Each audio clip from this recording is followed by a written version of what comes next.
Hey everybody, look on the screen, look on the screen. I'm going to play a brief clip, not the whole thing. You can see it says migrants climb over Texas barriers into the U.S. So let's listen to a quick portion, okay? Check this out. Into the U.S.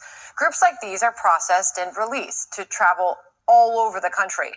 I mean, all the way in Boston, migrants are now camping out on the floors of the airport there. And in Chicago, city officials are stripping neighborhoods and taxpayers of resources to make room for migrants.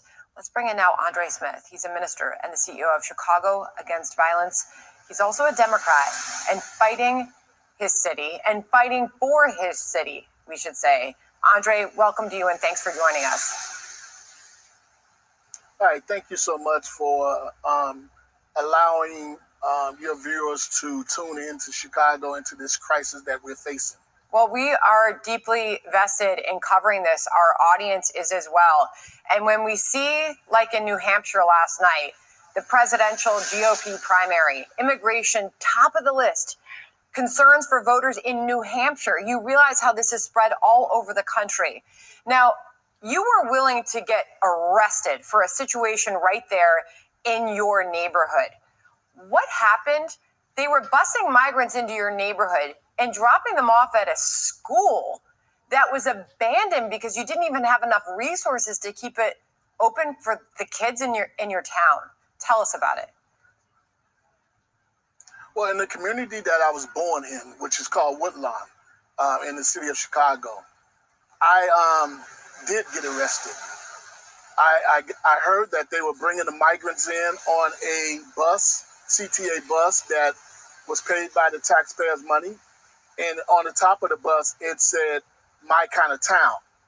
So I stood in front of the bus and I refused for the illegal migrants to get into the Wadsworth School, the school in our community that, our kids went to, but now they was told that they cannot go to the schools because of lack of funding, and a lot of schools closed because of lack of funding. And how do you think those children feel now that they're driving past or walking past the schools that they was rejected from? Now migrants are living in.